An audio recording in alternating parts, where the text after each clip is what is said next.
Welcome back to the Joseph Graham Show. I know, new name, new title, new thing, but I wanted to explore things more than just business and sales. But you're going to laugh. Today I have with me Dalton. How do I say your last name? I didn't ask that beforehand. I want to make sure I'm saying it wrong. You're good. Jensen. I have Dalton Jensen, who's a sales expert. So I know it's funny. I changed the name, did all this stuff. And then one of the first people I have on the show is my buddy Dalton, but we've been trying to get together. But Dalton is more than just a salesperson. But in your own words, Dalton, tell people who you are, what you do, and who you serve. Yeah, dude. I thank you so much for being here.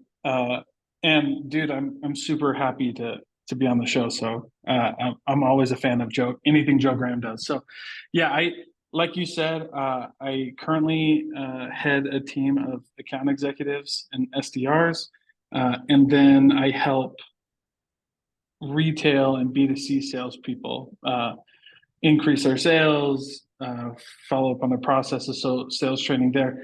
And then, yeah, man, I'm a dad and a business owner, and just one day at a time, man. Life is great. Oh, I love that. I think we get so caught up a lot of times in just what we do in business. So I like that you put in that I'm a dad and in that aspect too, because what do we do this for? I think that's the thing that most of the time people don't catch. Like, I bust my ass because I want my family to have a life that I never had before. So what is as your family, your why? Or because I know you do a bunch of stuff. So it's not like, Yeah, oh, I just do B2C here and it's easy and I yeah, work 2 hours a day and yeah, dude. I think, yeah, my life is pretty busy. I mean, and that I help consult with other companies, and I've got a couple of people who help me, run this whole show. And it's really fun. My why, though, I think to put it in perspective, is really growth.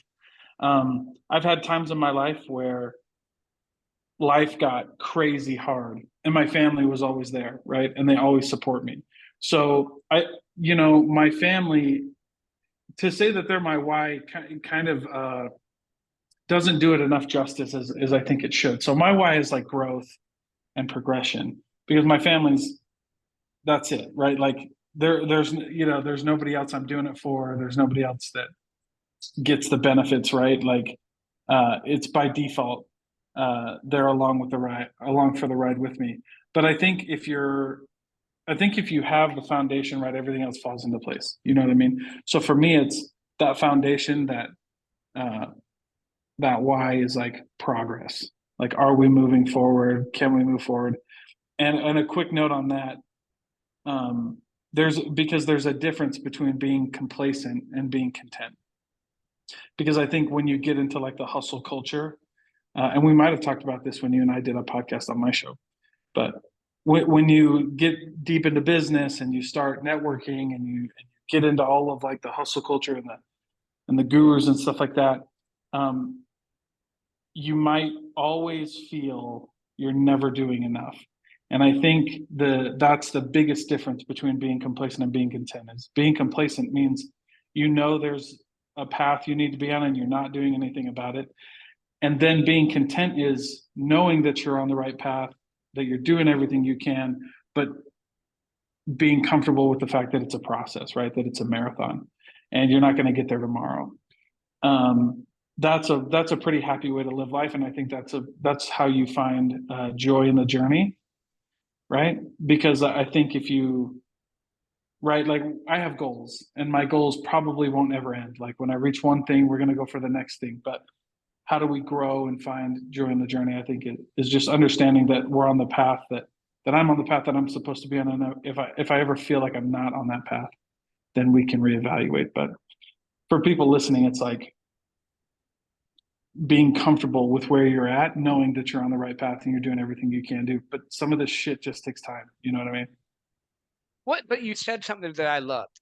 It's doing what you know you need to do and not having to do more than that. It's not about Mm, I'm just going to show you how much I can outwork and be ineffective. You want to right. be as effective as possible and as intentional as possible. And that's what I'm hearing you say, because I follow your stuff. I know that you're all about people first. I think your company's name is Empathetic Selling or Mhm. something with empathy, Yeah, which is great. And I yeah, think the problem is that too many times in this hustle culture, we're trying to compete against other people instead of grow and become who we're supposed to be. And I think yeah. you nailed it on the head there. So how did you get that way? Because I'm gonna assume, and tell me if I'm wrong, when you first started out, you probably like me and other people, you fell into the hustle and grind culture and trying Yeah, to do dude. everything out. So how did you progress from that to where you are now? Yeah, dude, I served a mission for my church. And when I was on my mission, I noticed this pattern in my life. Because if you're not familiar with, so I'm a member of the Church of Jesus Christ of Latter-day Saints.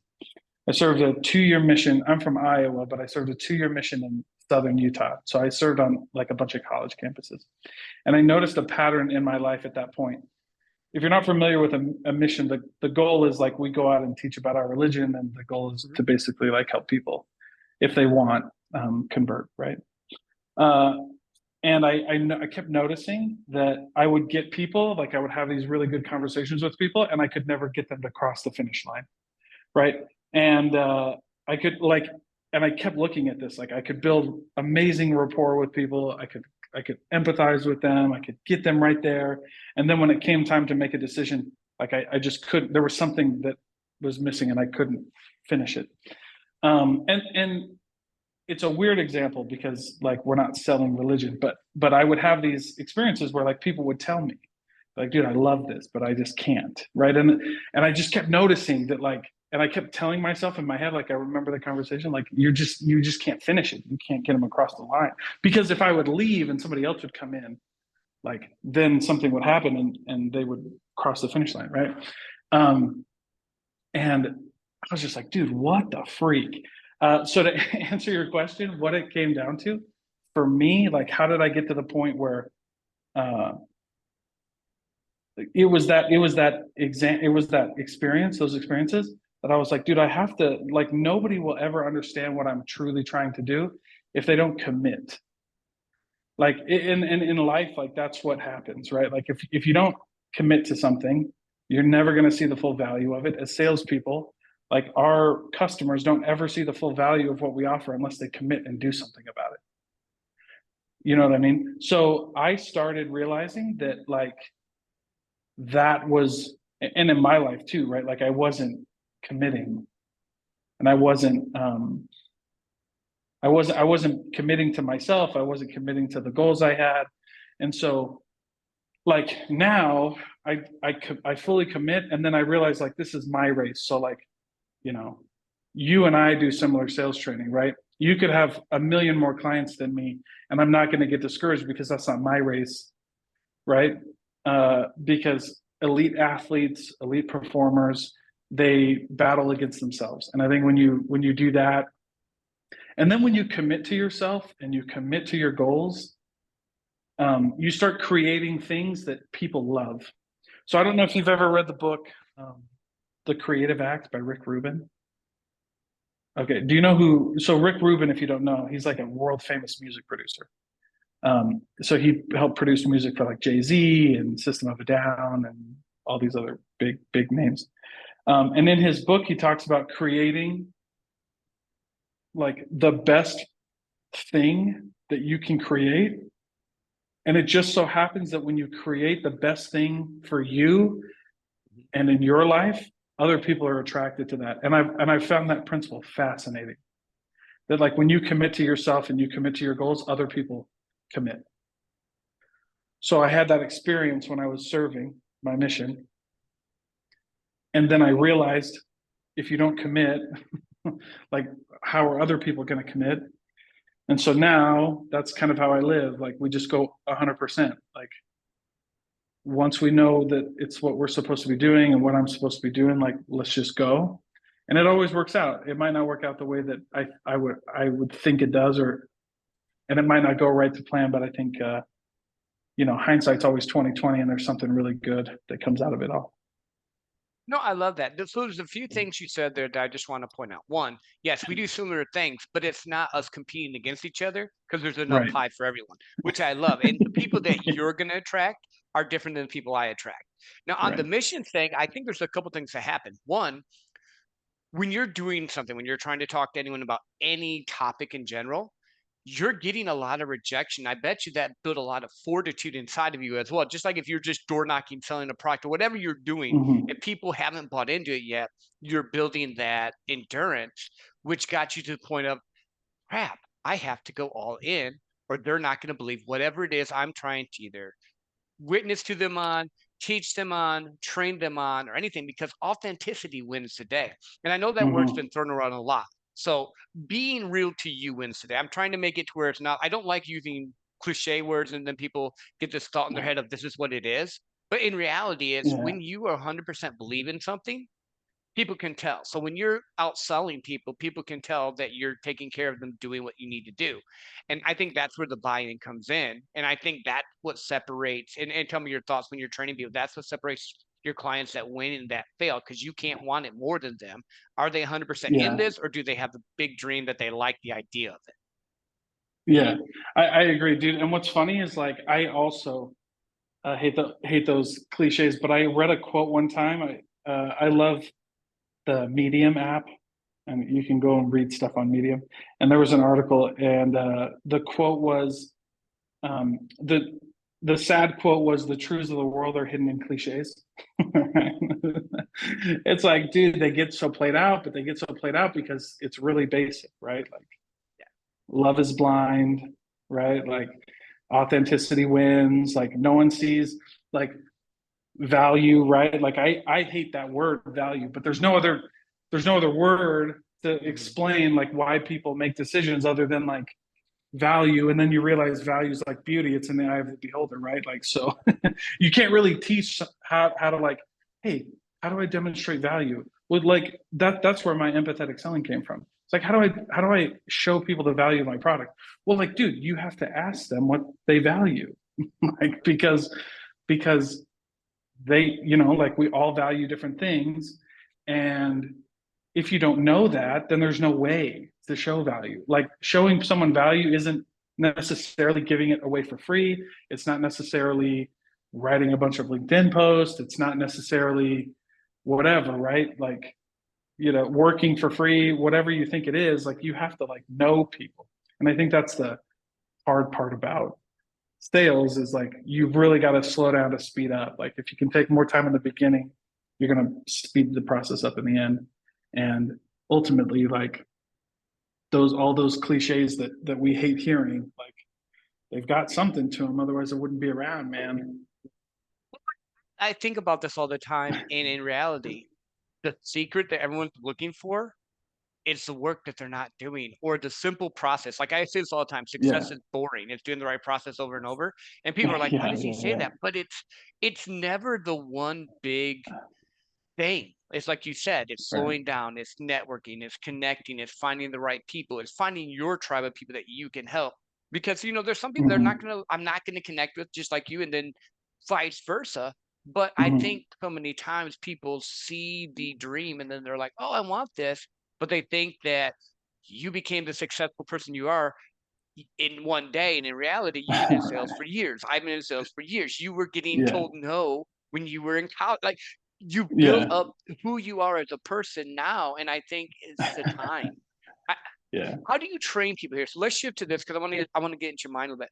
How do you train people to understand that slowing down actually makes them go faster than trying to just go, go, go, go, go, go, go? Yeah, that's tough, especially for sales is like predominantly a male dominated industry. Although it's starting to get more females, which is wonderful. I think that's great. But because it's a more male dominated industry, it's really hard to teach listening, like because we're dudes, right? Like we naturally like want to fix things. But if you want to be really good at sales, you have to be others focused, right? Mhm. Which is really hard for for dudes. You have to not only be others focused, but you also have to just get really good at like not problem solving. So I'll give you a good example of this. I tell this story all the time, but so I read Never Split the Difference. And in the book, Chris Voss did volunteered at the National Suicide Hotline. And I told this story, so I'll be really quick with it. But I ended up being like selfishly thinking I could do that to like learn. and I became a crisis counselor for the crisis text line. And it was one of the most humbling experiences of my life. And I definitely ate a lot of bro on that during that journey, Yeah. you know? But you know, one thing that I learned was like listening, like that most people's problems don't need to be solved. And which is really contradictory in sales Mhm. because it's always like solve a problem, solve a problem. But the problem with that is if you boil a human connection down to problem solving, um, you just start acting like a dick, right? Like, well, Joe, if I solve this problem for you, like obviously you have no choice but to buy it. It's like, no, dude, not really, because like the your number one competition in sale, like in a sales conversation, your product is competing with various different, maybe it's other products, but actually your product, the biggest competition to your product or service is doing nothing. Like they don't have to make a decision. Like I and that's honestly the biggest one, right? Like people try to lower their risk. They don't want to, they, you know, because if they make a decision and fail, they have to justify that to their boss. And keeping my job and doing it mediocre is less risky than taking a chance on Dalton. So I think you know, so unless something changes there, I'm cool. So when you're teaching and like when I'm teaching in sales, like slow down to speed up, um, like I do that just by listening. So my favorite sales training video that I show when I go to do trainings, the first we open up with a video that I love. It's called "It's Not About the Nail." Have you ever seen it? Nail? Yeah, yeah, Yeah, the girl. So like yeah. this is really famous in like marriage counseling. Like they'll show this, you know, which is where I learned about it, by the way. But yeah, the one that I do is I show that video because in like a minute and a half, in 90 seconds, you get this really powerful message of like she's got a nail in her forehead, and he's like, dude, obviously, if you take the nail out of your forehead, you're gonna feel better, right? And he didn't make progress with her until he said, yeah, you know what, that must hurt really bad. And she's like, it does, thank you. And then they kind of hug, and then the video ends there. But you see, like, it took 60, you know, it took that 80 seconds where he was just arguing, going back and forth. Nothing was getting done. And then when he listened and showed that he was listening, it took 10 seconds for her to make a decision, right? Like calm down and make a decision. That's the speed of trust. That's the speed of like how quickly, like if you just slow down for 2 seconds and not focus on like don't worry about the sale, don't worry about the money or the commission, just like listen for a second. Like that's how quickly. And by the way, when you do that, the sale and the money come. Percent. That is like rewind this if you're in sales and listen to what he said and do it. Because I have made more money becoming their friend, understanding what they're looking for, getting to know them and getting them the like trust factor. The rest Yeah, falls into place because they're going to connect with you if they feel seen and heard. They don't care. I say this all the time. I think yeah, you think the same way. They don't care about your business. They don't care about your yeah, brand. They don't care about your product. They don't care about your service. They care if it can make their life easier, fix a problem, or help them, but they need to feel safe and secure that you will take care of them and not take advantage of them. yeah, yeah. Well, yeah, that's the definition of trust, right? So if you, um, Amy Cuddy, Harvard psychologist professor, then you have like Stephen Covey. They've both defined trust and rapport, basically the same. You have warmth and Amy Cuddy will say warmth and competence. Stephen Covey will say character and competence.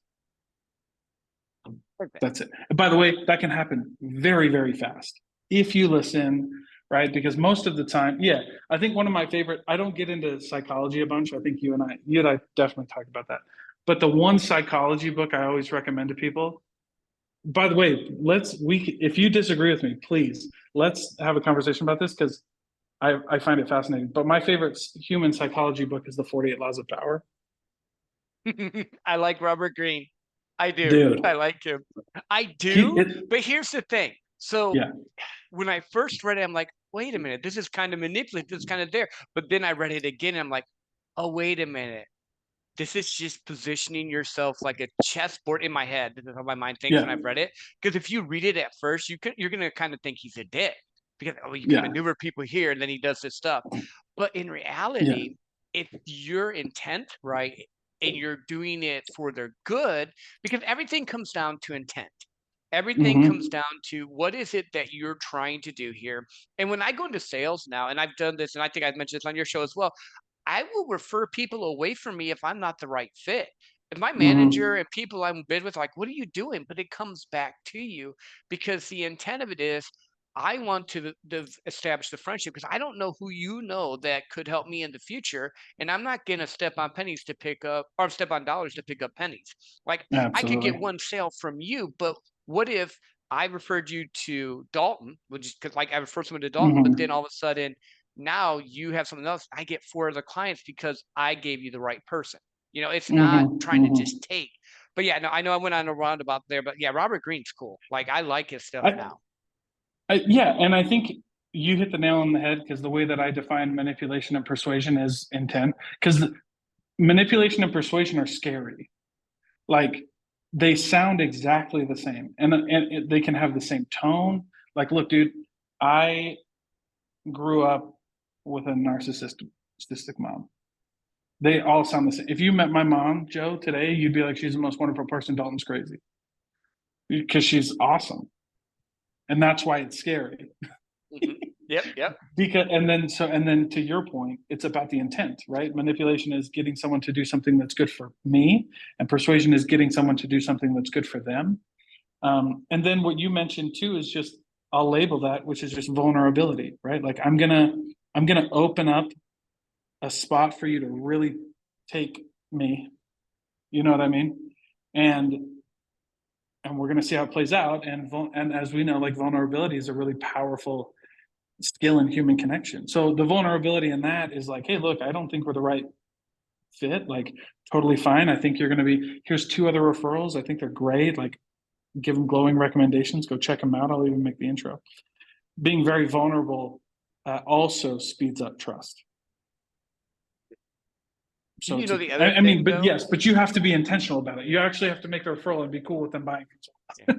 But just I want to point this out though too. I'm not talking about the takeaway. I've done the takeaway in the sales before. Because somebody said, no, no, you can go work with this person. No, I want you. Like that's a technique that people use and you can do Yeah. well. But that's not what I'm talking. I'm just clarifying that because I know some of the people listening here goes, he's talking about the takeaway. No, I'm not talking about Well, the takeaway. I literally will refer them to other people.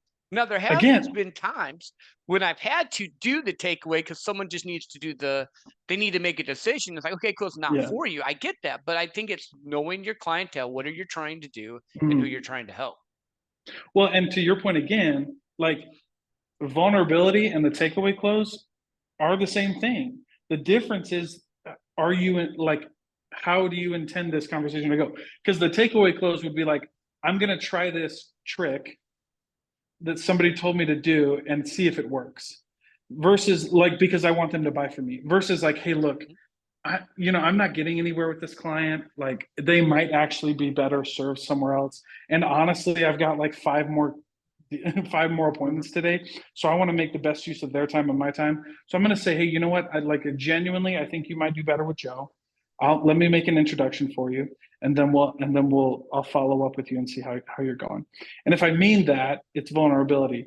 And if I don't mean that and I want you to buy from me, then it's this takeaway close. And I think you're right, dude. I think there's a time and place for both of them. Like at the end of the day, like I said at the beginning, like we people have to commit, right? And so sometimes in the conversation we navigate it a certain way and we try to get people to buy from us. And I don't think there's anything wrong with Yeah. that. By the way, I think as a salesperson, one of the best character traits of a salesperson is that they're not afraid to foul out. They ask one too many times. Because they try, right? And they're passionate. Like there's nothing wrong with that. You You're not need to gonna. be. Yeah, I Yeah, call it dude. just closing the doors of doubt. Like pretty much, I just Yeah. want them to make a decision. When I'm training them, like, look, Dalton, here's the thing. Yeah. I'm not telling you I'm not going to do the straight line where you're going to get a yes for sure. This is what I'm going to Right. do. I want to get the person to make a decision that works for them, which means I'm going to close all the doors to doubt, all the different things that they're thinking about. that their questions of their objections, whatever, to where it comes down to cost versus value. Cost versus value. If Yeah. this makes sense for you, great. If not, cool, go on. And I think everything goes back to intent. Yeah. Yeah, absolutely, dude. And that's it. That's it. Like if you meet, so because we can all tell when someone's being genuine and when they have our best interests in mind. And if I mean, I would say for the most part we can, right? But yeah, I mean, going back to that, like I love that book because there's a lot of really good things in there, like the 48 Laws of Power. Like one of my favorite ones, like two of the big ones are I should say three because I always say these three. So I go like the law number one is never outshine the master. Mhm. Law number four is always say less than necessary. And I can't remember this law, but it's always play to others' self-interest, which is true. Mhm. Like, okay, so manipulate, like persuasion, I get this feedback all the time. Persuasion, I'm like getting someone to do something that's good for them. And then the pushback is like, well, it's good for us too. And I'm like, ding, ding, ding, ding. I'm like, that's sales. We're aligning our self-interest. Like if it's good for you, it's good for me. Great. It's fine. Yeah. Yeah. Yeah. Great. I think, you know what it is? I think most people are afraid of confrontation. They're afraid to ask the question. Yeah. It's just like when you met your wife, you had to ask her out. If you didn't ask her Yeah. out, you're not going to go on a date. It's the same thing. Life is the same way. People just make Right. it too complicated. Yeah. Dude, it's true, man. I took a class when I was going through my MBA and it was about conflict, right? So we read that book, the five dysfunctions of a team, and the big one is like fear of conflict. Like that's number one. Because there's a difference between like engaging in a healthy discourse and disagreement. Mhm. Yep. Um, and like I don't like you, Yeah. right? And like for the most part, it's like people mistake conflict for like I must not like you. It's like no, not necessarily, because you can have buy-in without consensus, Mhm. right? Like we can move a decision forward even though not everybody's on board with it. Why are we allowed to do that though? Why does that work? Empathy. They have to feel seen and heard. They have to feel like they were given a fair shake. And if they genuinely feel like they were given a fair shake, and this isn't like necessarily sales, but like leadership, right? If they felt like they were heard and they felt like they were given a fair shake and that their opinion was explored, even if it was a no, all of that is worth more to me and a person than you agreeing with me, right? Which is again another super fascinating principle that you can apply directly to sales and business and life and goal setting and all that stuff, right? Well, have you read the book by Jonah Berg, The Catalyst? No. Okay, so you just hit on what he was talking about. Now, this is not a sales Yeah. book. He's a psychologist. He talks about Yeah. how minds of people get changed, how like the movable middle, and how over time different theories and stuff. And he goes through like tons of different things. It's a really good book, but it's kind of that same concept of people Yeah. buying in, people being able to see someone else's point of view. But the biggest thing was they had to be seen and heard. So when you said Yeah. that, that might be a book to check out because the way your mind works, just from us talking, you would love that book. It's Yeah. very interesting because it's like, as a sales professional, I only read so many sales books because after a while I get bored with it. But I read a lot of leadership and a lot Yeah. of just more mindset books or NLP, like that type Yeah. of stuff. Like it Yeah. intrigued me how people think. And just when you said that, I was like, yeah, it makes sense because conflict's not really conflict.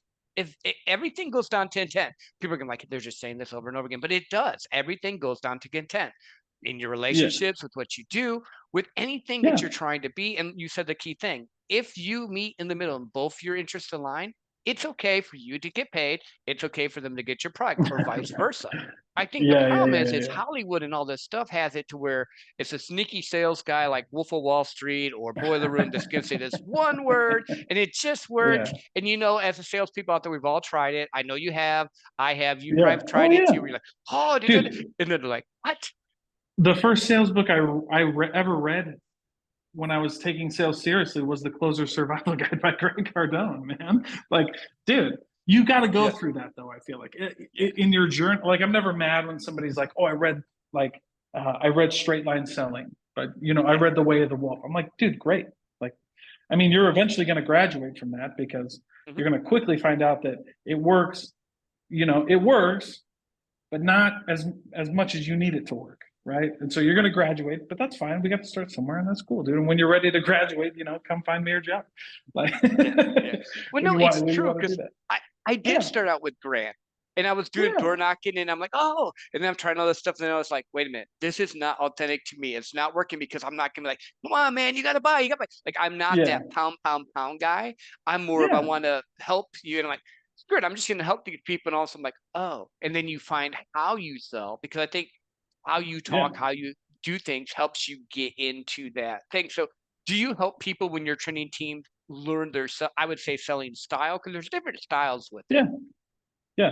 Well, that's why like, you and I are so well versed. Like, dude, I know the Sandler method really well. I know the challenger sell method really well.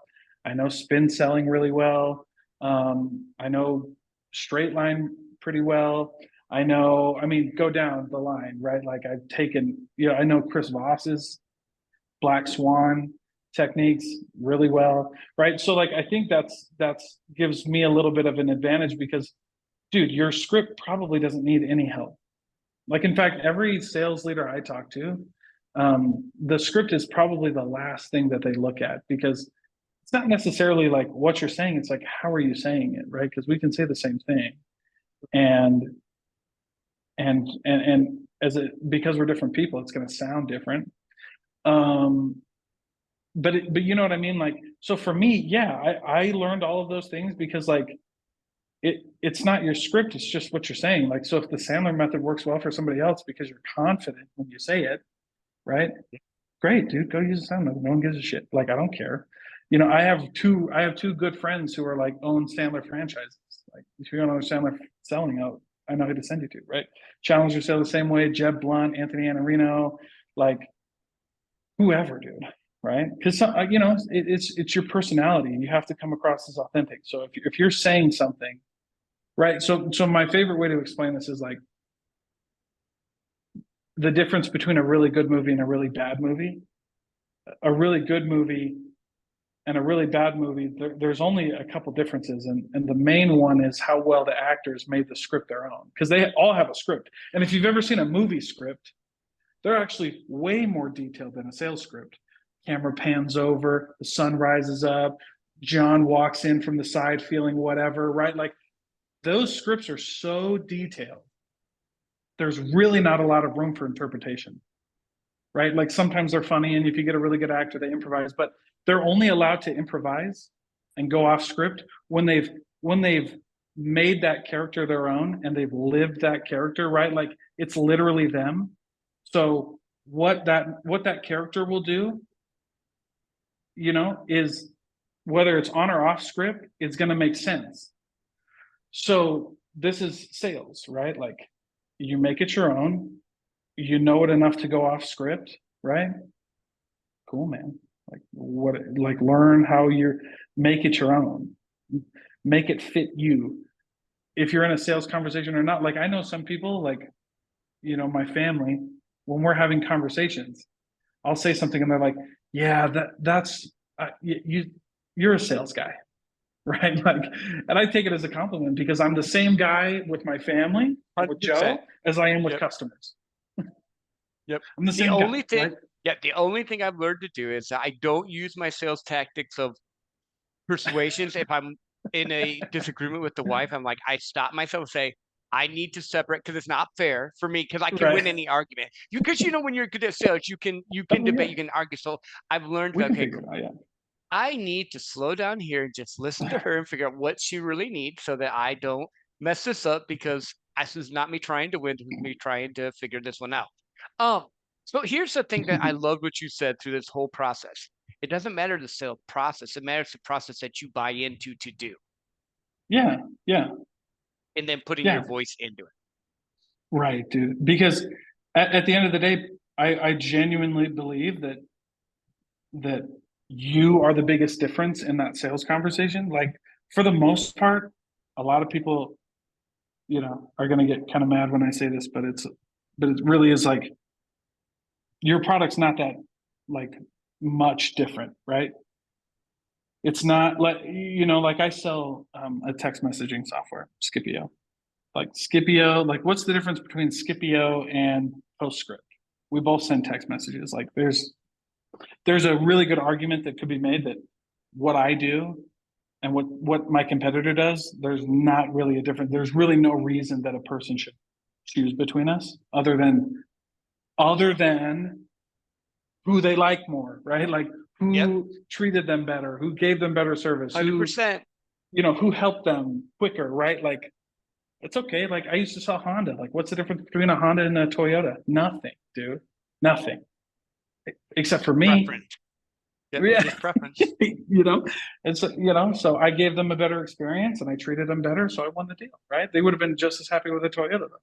I could have been selling a Toyota and the same thing would have happened. So like, yeah, I don't worry about that too much. Like the product as much as like the people and how we treat them. No, I love that. So I want to put it here, and then I got a couple final questions before I let you go. But where can people find you? Yeah, for sure. Easy is empatheticselling.com. And you can follow me anywhere on social media. So like Facebook, TikTok, LinkedIn, Dalton K. Jensen. And we'll drop that in the show notes. That's the easy part.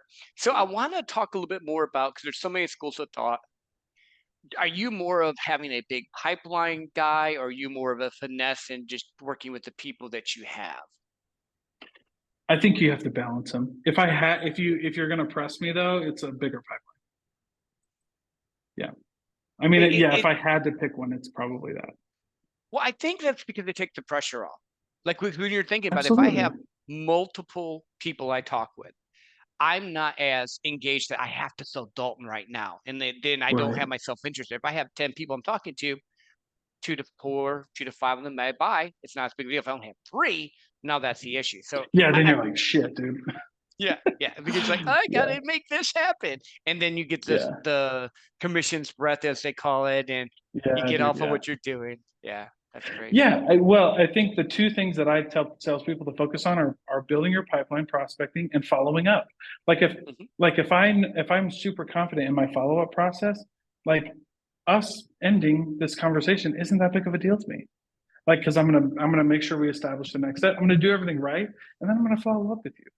Like, it's okay that if somebody said, like, what do you say when someone says they got to talk to their wife? Okay, great, man. Talk to your wife. Also, you want me to follow up with you tomorrow? Like, okay, now hopefully I did more in the beginning to kind of help that process along, Mhm. right? But I mean, at the end of the day, like, dude, go talk to your wife because I'm gonna call you You don't tomorrow. call them right there. You don't say pick up the phone and call them right now. You're like, oh, what if your wife says no? You're like, okay, just fine. Actually, how I handle that is I figure out at the beginning if they're going to need to talk to their wife, Yep, and then through yep. the whole demo, I'm like, hey, what would your wife want to know? Like, hey, Mhm. what would your wife say here, right? And then at the end, like, hey, we've talked a lot about this. We've kind of gone through this. I know you need to say you talk to your wife. Totally cool. Um, would it be easier if we talk together? Like we can set up another time Yep. because I don't expect you to do my job, Joe. Like you're not a salesperson. Um, and then if everything goes wrong there and they go, nope, need to go talk to my wife. No ifs, ands, or buts. Great. See you later, Joe. Have a good day. I'll call you tomorrow. I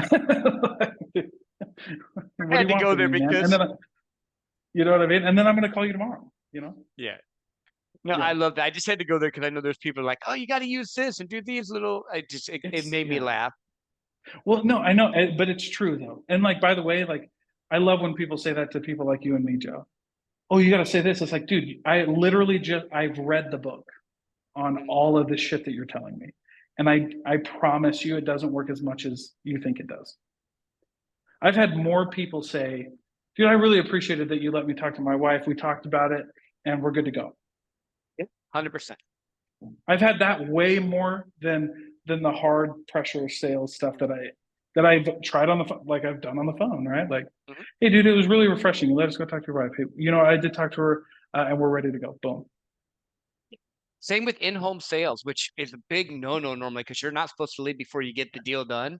I used to do it when I'm in one of my first sales job. I literally Yeah. would be the king of the comeback.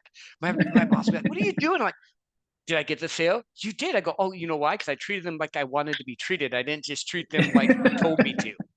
And he Yeah, would dude. get mad. Well, But I'm like, no, I'm gonna do it my way because I would be it's pissed if working. someone told me I could.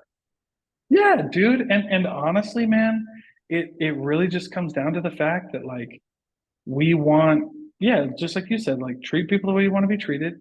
And dude, I'm so confident in my follow-up process that like, it doesn't matter what you tell me. I'll Well, just but follow that's because I'm gonna key. follow up with you.